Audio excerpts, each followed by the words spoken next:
하나님께서 오늘 우리에게 주시는 생명의 말씀은 고린도전서 15장 1절에서 11절 말씀이 되겠습니다. 오늘 설교의 제목은 오늘 여기서 장차 올 그 나라를 위해서 살자라고 하는 제목으로 하나님의 말씀을 전하려고 합니다. 요즘 우리 주변의 상황을 한번 둘러보시면 어떻습니까? 팬데믹, 또 팬데믹으로 인한 죽음, 또 요즘 최근에 또 아틀란타와 또 시카고에서 벌어졌던 인종차별과 또 혐오, 범죄 등, 그래서 사람을 죽이고 또 몽둥이로 막대기로 사람을 폭행하는 이런 일들이 일어나고 있습니다. 또 경제적인 침체로 인해서 또 사업을 하시는 분들이 너무나 어려운 가운데 처해 있습니다. 이런 여러 가지 상황을 보면서 우리는 굉장히 두려움에 떨고 있습니다. 어떻게 될 건가? 우리의 삶에 이렇게 두렵게 하는 문제들이 참 많습니다. 하지만 이 두렵게 하는 문제들을 풀어낼 수 있는 답이 없다는 게 더 어려움이 있습니다. 뭔가 문제가 터지면 답이 있으면 얼마나 좋겠습니까? 그 답을 찾아서 우리가 해결하면 됩니다. 하지만 이런 일들은 참 답이 없습니다. 어떻게 될까? 참 많은 사람들이 절망감을 갖고 살아가고 있습니다. 하지만 이 절망감 속에서도, 두렵게 하는 현실 속에서도 우리에게 희망을 주시는 사건이 있습니다. 우리에게 다시금 견뎌내고 일어설 수 있다라고 하는 그런 기대감을 갖게 하는 사건이 있습니다. 그 바로 무엇입니까? 우리에게 유일한 희망이 되신 예수께서의 부활이라는 사실입니다. 예수께서 죽으시고 다시 3일 만에 부활하셨다라고 하는 말씀입니다. 그는 분명히 많은 사람들이 보는 가운데서 죽으셨습니다. 군병들이 점검했습니다. 생명이 있는지 없는지 점검을 했습니다. 그분은 분명히 죽으셨고, 그리고 하나님께서 그를 살려내셨습니다. 여기에 우리가 희망이 있음을 우리가 기억할 수 있기를 바랍니다. 예수를 살려내신 하나님의 그 부활의 권능을 우리가 믿는다면 우리는 절망 가운데 속에서도, 두렵게 하는 현실 속에서도 우리는 담대하게 세상을 살아갈 수 있을 줄로 믿습니다. 오늘 이런 놀라운 이 반전을 사도 바울은 오늘 본문 3절과 4절에서 아주 선명하게 표현을 해주고 있습니다. 3절의 내용이 무엇입니까? 우리 죄를 위하여 죽으시고 우리 죄를 위하여 죽으시고 예수님께서 죽으셨다라고 하는 말씀을 표현하고 있습니다. 많은 사람들이 성경을 읽을 때 어떤 표면적인 것만 보려고 합니다. 죽은 것만 보려고 합니다. 당시 예수의 제자들도 죽는 것만 보았습니다. 이젠 끝났구나. 예수님이 죽으셨구나. 이젠 우리가 더 이상 우리가 할 일이 없어졌다라고 하는 생각이 든 것 같습니다. 왜 예수님이 죽으셨는지, 왜 예수님께서 십자가에 못 박히셔서 그렇게 처절한 고통과 고난을 받으시면서 죽으셨는지 그걸 생각하지 않습니다. 그저 현상만 봅니다. 죽었다라고 하는 것만 봅니다. 그러다 보니까 어떻게 되겠습니까? 계속해서 희망보다는 절망 속에 더 빠져들어갈 수밖에 없습니다. 예수님은 제자들에게 늘 하신 말씀이 무엇입니까? 죽음과 십자가의 죽으심과 또 부활에 대해서 항상 말씀하셨습니다. 따로 떼어놓고 말씀하신 적이 없으십니다. 아마 몇 차례 걸쳐 아마 3번 정도 걸쳐서 예수님은 죽음과 부활, 십자가와 부활에 대해서 언급하셨습니다. 우리는 성경을 읽으면서 정말 설렘이 있으십니까? 예수님께서 이렇게 죽으시고 내가 너희를 위하여 죽고 내가 너희를 위하여 다시 살아날 것이다 라고 하는 이런 말씀을 듣지만 많은 제자들은 설렘이 없었습니다. 그저 죽는 것만 생각했던 것 같습니다. 그러니 계속해서 절망할 수밖에 없죠. 또한 반면에 이렇게 또 반전되는 말씀을 하시고 있는데 4절을 보니까 장사 지낸 바 되셨다가 성경대로 사흘 만에 다시 살아나심으로 살아나셨다. 하나님은 죽은 자를 살려내셨습니다. 이것이 하나님의 놀라운 권능이 아니겠습니까? 이것이 바로 하나님만이 하실 수 있는 유일한 권능이 아니겠습니까? 여기에 위대한 반전이 있습니다. 우리가 절망 가운데 있지만 하나님의 그 부활의 능력을 통해서 우리에게 새로운 희망을 북돋워 주십니다. 여기 하나님의 위대한 반전을 우리가 기억했으면 좋겠습니다. 사실 제자들은 십자가의 죽으심으로 모든 것이 끝났다라고 생각을 했습니다. 그래서 그 제자들은 각기 고향으로 돌아갔습니다. 성경에 보니까 고향으로 돌아가는 발걸음을 그 제자들의 발걸음은 힘이 없었습니다. 아, 이제 어떻게 살 건가? 사실 예수님을 믿는다는 것 때문에 수많은 그리스도인들이 박해를 받고 또 처절하게 돌에 맞아 죽는 사건도 이들은 기억합니다. 이제 예수님조차 계시지 않으니까 혹시 그리스도인이라는 것이 들통나진 않을까, 발각되진 않을까, 그런 마음도 많았을 것 같습니다. 각기 고향으로 돌아갑니다. 무슨 일을 하더라도 손에 잡히는 것이 없었을 것입니다. 하지만 사흘 만에 예수님께서는 부활하셔서 오늘 성경에 보니까 게바에게 500여 성도에게 야고보에게 또 사도 바울에게 보이셨다라고 말씀하고 있습니다. 제일 먼저 찾아간 분이 누굽니까? 아, 바로 게바라는 사람입니다. 게바는 누구입니까? 베드로 아닙니까? 베드로의 또 다른 이름이 게바입니다. 베드로는 어떤 사람입니까? 예수님께서 십자가에 돌아가시기 전에 그는 아주 목청을 높이면서 다른 사람들은 주님을 부인할 수 있는지 모르지만 나는 절대로 주님을 부인하지 않겠다라고 아주 그냥 소리쳤던 사람이 바로 베드로입니다.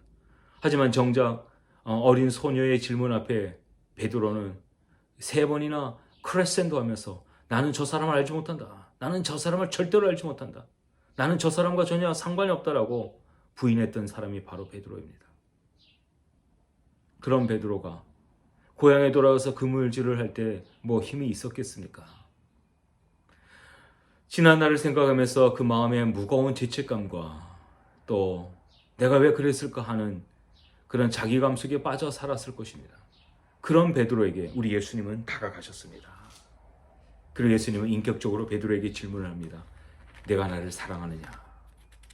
내가 나를 사랑하느냐? 예수님의 3번의 이 질문은 어떻게 보면 다시금 그 베드로로 하여금 회복의 기회를 주시는 하나님의 또 다른 놀라운 사랑입니다. 그가 갖고 있었던 그 죄책감들, 무거운 짐들을 예수님의 이 3번의 질문을 통해서 베드로는 속이 시원해졌을 것입니다. 얼마나 무거웠겠습니까?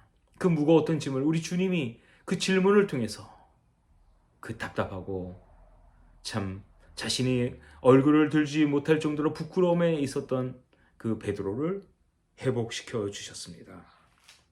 베드로가 부활의 경험을 하고 난 후에 어떤 삶을 살아갑니까? 완전히 달라진 인생을 살아갑니다. 달라진 삶, 변화된 삶을 이 사도 베드로가 살아가는 것을 볼 수가 있습니다. 왜 부활이 우리에게 중요할까요? 왜 예수님의 부활이 오늘 이 시대를 살아가는 우리에게 그렇게 소중할까요? 예수님의 십자가에서 부활로 이어지는 이 삶은 모든 그리스도인들로 하여금 새로운 삶을 살아가게 하는 기회를 제공해 주고 있다는 사실입니다. 그리스도인의 삶을 탈바꿈해서 이제 옛사람에서 새사람으로 살아갈 수 있도록 기회를 제공해 주고 있다라고 하는 사실입니다. 사실 예수의 부활은 우리들에게 첫 열매가 되어 주셨고 우리에게 사도 베드로의 표현처럼 산소망이 되게 해 주셨습니다. 사실 예수님이 우리에게 부활을 주신 분명한 이유는 뭡니까? 우리가 죽어서 부활해 가는 것도 중요할 수 있겠습니다. 하지만 더 중요한 것은 무엇입니까? 우리가 죽기 전에 살아있는 동안 부활을 꿈꾸며 부활을 또 이후에 천국에 가는 삶을 이 세상에서 살아가라라고 하는 하나님의 의도가 담겨져 있는 것입니다. 우리가 죽은 후에 천국에 가서 사는 삶을 오늘 너희가 살아있는 동안 이곳에서 천국의 삶을 누리며 살아가라고 하는 것입니다. 그래서 하나님께서 예수를 죽은 자에서 살려내셨고 오늘 우리에게 이런 부활의 소망을 주셨다라고 하는 사실입니다. 그렇습니다. 오늘 왜 예수님께서 십자가에 우리를 죽게 하셨는지 그냥 죄된 인간으로 살다가 지옥에 가는 것을 주님은 원치 않으셨던 것입니다. 비록 우리가 죄를 범하고 하나님 앞에서 어떤 불통된 관계 속에 살아왔습니다. 하지만 하나님은 우리를 다시 사랑하셔서 예수님을 십자가에 못 박게 하셨고 그의 십자가의 죽으심으로 우리 모든 죄를 다 사하여 주셨습니다. 그리고 우리에게 부활의 소망을 주셨습니다. 이 놀라운 이 복음, 이 은혜가 오늘 우리에게 임했다라고 하는 사실입니다. 그렇습니다. 오늘 하나님께서 부활의 권능으로 죽은 자를 살려내셨다고 한다면 오늘 우리에게도 이런 하나님의 놀라운 부활의 그 권능이 우리에게도 임할 줄로 믿습니다. 그렇습니다. 예수를 죽은 자 가운데 살려내신 하나님의 그 놀라운 능력, 그 힘의 위력이 우리에게도 임한다라고 하는 사실입니다. 하나님께서 죽은 자를 살려내신 그 놀라운 그 힘의 위력이 우리 안에도 내재하고 있다라고 하는 사실입니다.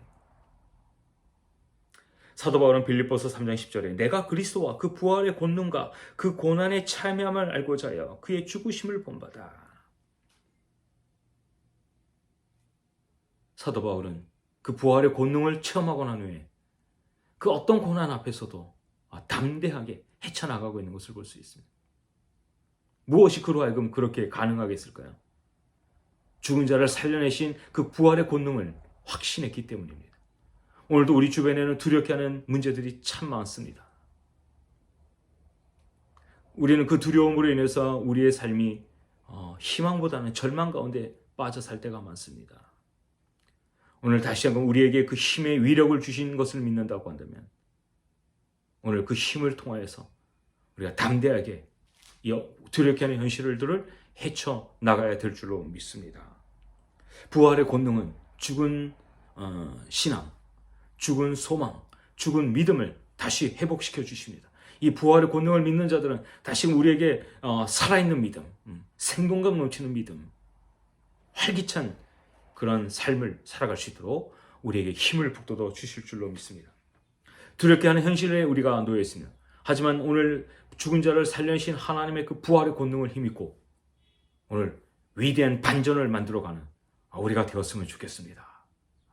성경에 보면 수많은 사람들 절망 가운데 있었지만 예수의 그 기적과 이적을 믿고 순종했던 사람들, 믿음으로 따라갔던 사람들은 삶이 달라졌던 것을 보게 됩니다. 오늘 두렵게 하는 현실 속에서 유일하게 희망은 바로 예수의 부활의 권능을 보여주신 하나님을 믿고 살아가는 길밖에 없을 것입니다. 두 번째로 부활의 복음으로 새로워진 성품과 비전을 갖고 살자는 것입니다. 사도 바울은 부활하신 주님을 만나고 난 후에 달라진 것이 있습니다. 크게 두 가지로 오늘 본문을 통해서 생각해 보려고 합니다. 하나는 바로 겸손함으로의 변화입니다. 오늘 본문 8절에 보니까 맨 나중에 만삭되지 못하여 난 자 같은 내게도 보이셨느니라.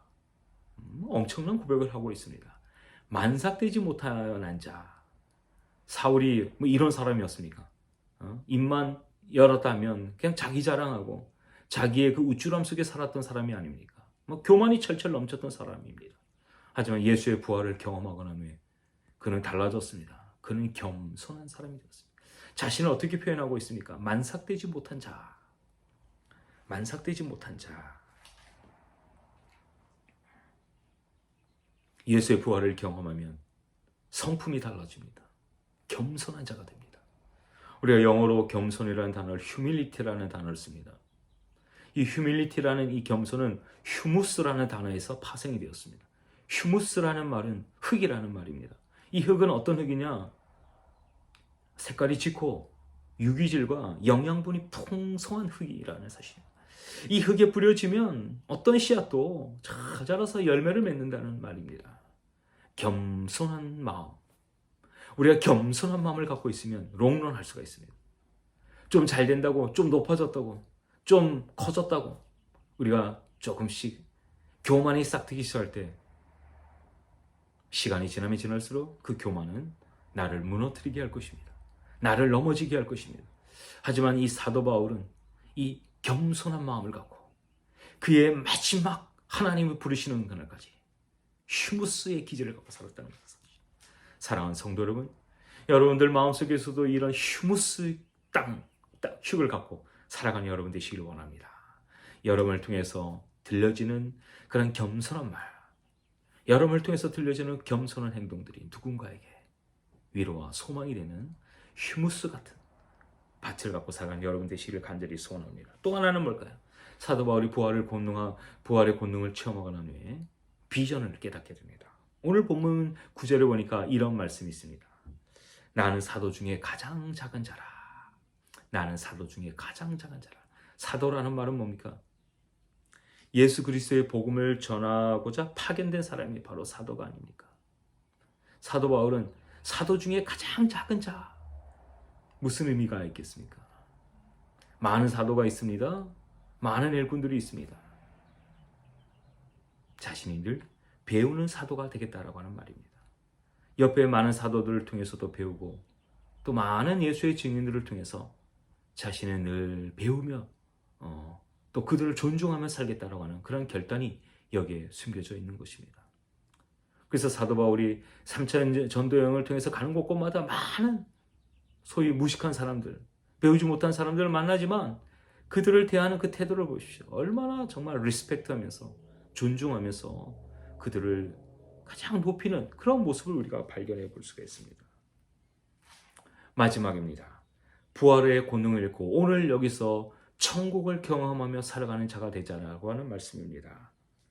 오늘 본문 10절에 보면 더 많이 수고하여. 사도 바울은 예수의 복음, 예수의 부활을 경험하고 난 후에 그는 더 많이 수고하는 자가 되었다라고 말하고 있습니다. 오늘 우리를 다시금 부활의 소망을 갖고 다시 새 사람으로 만들어 주셨다고 한다면 이제 우리가 더 많이 수고하는 우리가 되었으면 좋겠습니다. 우리가 이전까지는 이기적인 자리에 섰습니다. 자기 중심적인 자리에 섰습니다. 이제부터는 능동적인 자리에 서기를 원합니다. 예수의 부활을 믿고 하나님 우리에게 어떤 사명을 주신다 할지라도 그 능동적인 자리에서 더 많이 수고하는 우리 성도님들이 되셨으면 좋겠습니다. 이 팬데믹으로 인해서 우리가 가장 처절하게 깨달은 것이 무엇입니까? 이제는 섬김으로 살아야 되겠구나. 팬데믹 이후에 코로나 이전에 그 삶은 우리는 너무 자기중심적이고 자기밖에 모르는 그 결과의 삶이 아니겠습니까? 이제부터는 다 섬기며 살아가는 인생들, 더 많이 자신의 수고하여서 누군가에게 영적인 버팀목이 되어주는 사람, 더 많이 수고하면서 누군가에게 그 눈물을 닦아줄 수 있는 사랑을 베푸는 자, 바로 오늘 여러분이 될 수 있기를 간절히 축원합니다.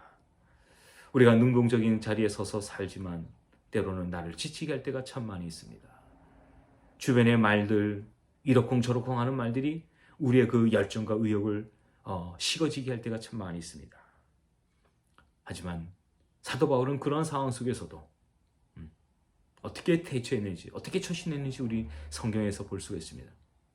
그는 이렇게 표현하고 있습니다. 나의 달려갈 길을 마치고 믿음을 지켰으니 생명의 멸류관을 얻었다라고 말씀하고 있습니다. 그렇습니다. 오늘 우리가 살아가면서 우리가 능동적인 자리, 천국을 만들어 가려고 애쓰지만 주변에 많은 사탄의 마귀의 이런 권세들이 우리를 유혹합니다. 우리를 넘어뜨리게 하려고 합니다. 그럴 때마다 우리가 어디를 향해서 달려가야 되는지를 기억하고 끝까지 믿음을 지키면서 살아가는, 그래서 생명을 얻어놓으라고, 생명의 멸류관을 얻어놓으라고 고백할 수 있는 우리들이 되셨으면 좋겠습니다. 이제 우리가 바톤을 이어받을 차례입니다. 이제 예수의 부활로 이제 우리가 새로운 성품과 새로운 비전을 갖고 시작했다라고 한다면 끝까지 하나님이 주신 그 비전을 이뤄가면서 오늘 우리의 삶이 천국을 만들어가는 복된 주님의 성도님들 될 수 있기를 간절히 축원합니다.